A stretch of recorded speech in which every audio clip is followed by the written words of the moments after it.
La Zimbabwe Asset Management Company, ZAMCO, une entité créée pour gérer les difficultés liées au risque de crédit dans le pays, a débarrassé le secteur bancaire de plus de 1,1 milliard de dollars de créances douteuses, donnant aux entreprises endettées une nouvelle flexibilité pour effectuer un nouveau départ. Les sociétés débitrices ne sont pas les seules à avoir bénéficié de cette bouffée d'oxygène. Les banques qui leur ont accordé ces crédits ont aussi pu débarrasser leur bilan de ces créances toxiques. Au total, l'encours des créances douteuses dans le secteur bancaire zimbabwéen est passé de 20 à seulement 5% selon des propos des dirigeants de la ZAMCO, ce qui représente un repli de 75%. La ZAMCO a été créée par la Banque centrale du Zimbabwe en juin 2014 dans le cadre de mesures globales visant à faire face à la hausse systémique des risques de crédit dans le secteur bancaire. Ce niveau élevé de créances douteuses a pendant longtemps été le frein à la croissance économique du pays.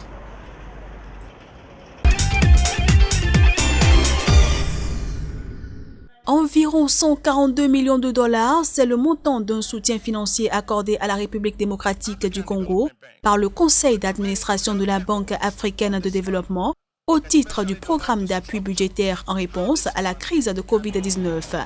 Cette enveloppe comprend un prêt de 43,6 millions de dollars et un don de 60,6 millions de dollars du Fonds africain de développement ainsi qu'un don de la facilité d'appui à la transition de 37,8 millions de dollars.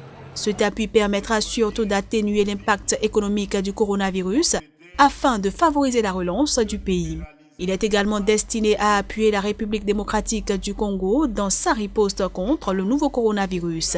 Les provinces de Kinshasa, Nord Kivu, Congo central, Haut-Katanga, Sud Kivu, Ituri et Lualaba, qui regroupent l'essentiel des cas de contamination, bénéficieront d'un déploiement plus important du dispositif de riposte contre la COVID-19. Dans le cadre de cette opération, la Banque africaine de développement s'est associée aux partenaires au développement comme le Fonds monétaire international, la Banque mondiale et l'Agence française de développement pour mener une action concertée face à la pandémie.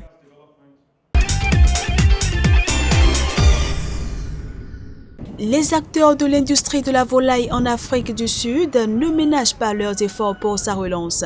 Le secteur a déjà mobilisé 1 milliard de rand sur les 1,7 milliard prévus afin de renforcer ses capacités de production dans le cadre de sa stratégie d'expansion d'ici 2022. D'après la direction générale de l'Association sud-africaine de la volaille, cet investissement s'inscrit dans le cadre du plan directeur adopté conjointement au mois de novembre 2019 par le gouvernement et les parties prenantes du secteur. La feuille de route du dit plan devrait permettre de relancer l'industrie en renforçant ses capacités de production ainsi que sa protection par rapport aux importations à bas prix. Elle prévoit notamment un investissement global de 3,2 milliards de rand et la création de près de 4 600 emplois. La direction générale de l'Association sud-africaine de la volaille dit avoir déjà constaté une hausse de 5% de la production de poulets destinés à l'abattage chaque semaine avec ces investissements. Il faut dire que l'Afrique du Sud possède une capacité de production de près de 19,6 millions de poulets par semaine.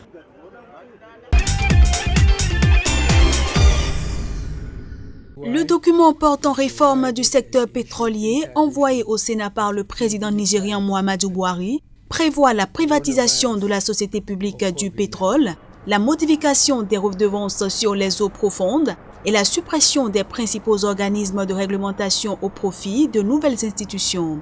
Avec cette nouvelle loi, la société publique du pétrole deviendra une société à responsabilité limitée. Le gouvernement paierait alors en espèces les actions de la société et celle-ci fonctionnerait comme une entité commerciale sans accès aux fonds de l'État. Une situation qui devrait permettre de lever des fonds pour la société en difficulté. Selon le projet de test, la redevance pour les champs offshore produisant moins de 15 000 barils par jour passera ainsi de 10 à 7,5%. Le projet modifierait également une redevance basée sur le prix afin qu'elle s'applique lorsque le prix du pétrole dépasse $50 par baril au lieu de $35. Si elle entre en vigueur, cette nouvelle législation devrait entraîner un meilleur attrait pour les investisseurs du secteur pétrolier du Nigeria qui souffre depuis plus de 10 ans de manque crucial de nouveaux investissements. Il faut dire que le test actuellement en vigueur n'a pas été mis à jour depuis les années 60.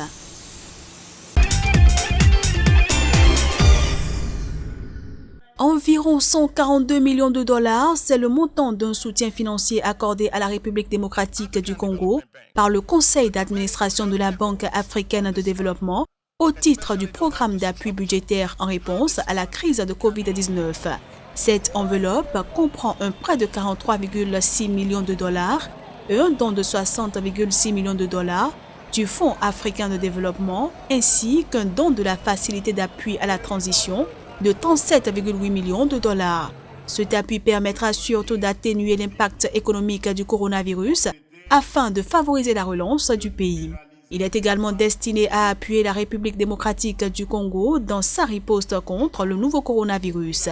Les provinces de Kinshasa, Nord Kivu, Congo central, Haut-Katanga, Sud Kivu, Ituri et Lualaba, qui regroupent l'essentiel des cas de contamination, bénéficieront d'un déploiement plus important du dispositif de riposte contre la COVID-19.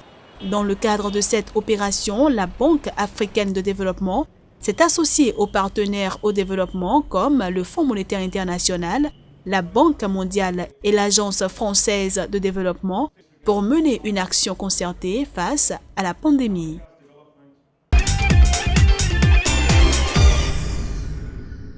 La Zimbabwe Asset Management Company, ZAMCO, une entité créée pour gérer les difficultés liées au risque de crédit dans le pays, a débarrassé le secteur bancaire de plus de 1,1 milliard de dollars de créances douteuses, donnant aux entreprises endettées une nouvelle flexibilité pour effectuer un nouveau départ.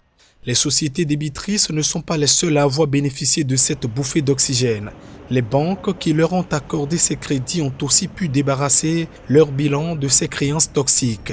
Au total, l'encours des créances douteuses dans le secteur bancaire zimbabwéen est passé de 20 à seulement 5% selon des propos des dirigeants de la ZAMCO, ce qui représente un repli de 75%.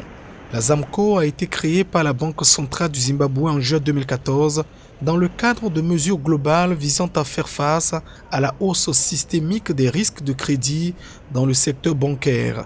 Ce niveau élevé de créances douteuses a pendant longtemps été le frein à la croissance économique du pays.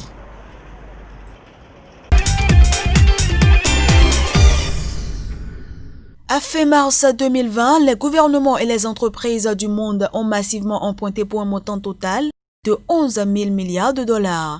Ce chiffre rendu public par l'Institute of International Finance représente un niveau record qui fait désormais plafonner la dette mondiale à 260 000 milliards de dollars, soit 331% du produit intérieur brut global.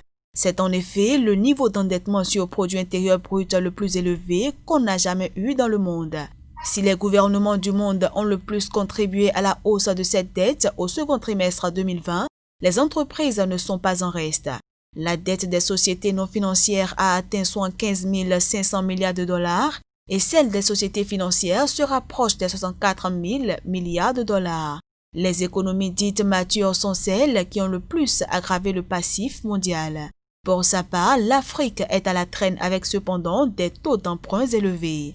Dans les économies phares de la région, à l'exclusion de l'Afrique du Sud, le poids de la dette des ménages sur le produit intérieur brut est relativement faible, avec 2,8% au Ghana et 6,8% au Kenya.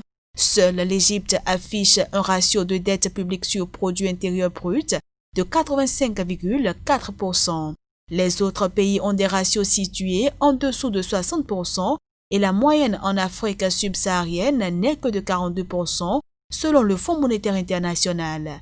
Selon certains experts, l'Afrique subsaharienne a le profil pour devenir le prochain relais de croissance de la dette internationale si l'économie mondiale envisage de se relancer comme par le passé avec le crédit.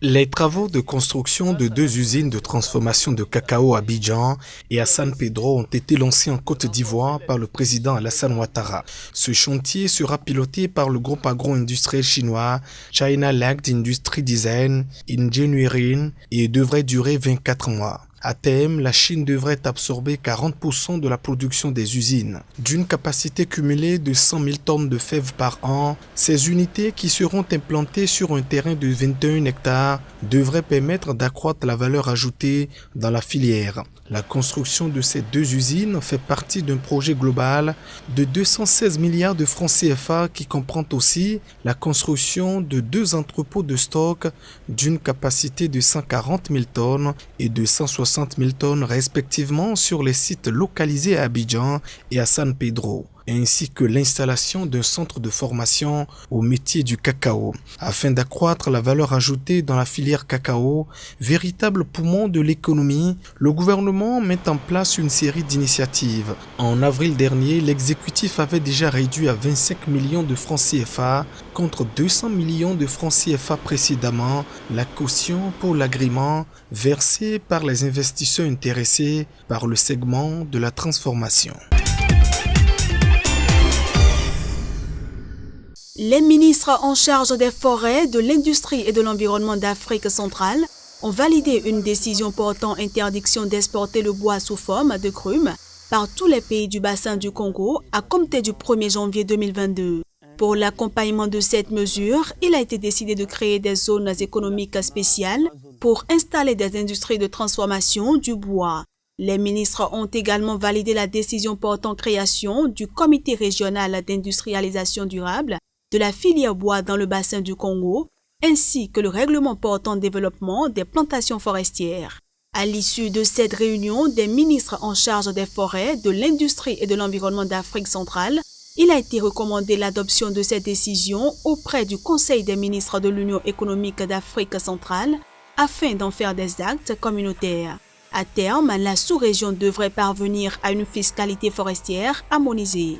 À cet effet, les ministres ont recommandé à la commission de la CEMAC, regroupant le Cameroun, la Centrafrique, le Congo, le Gabon, la Guinée équatoriale et le Tchad, d'élaborer des directives en matière de fiscalité forestière que les pays devront adopter chacun au plan national.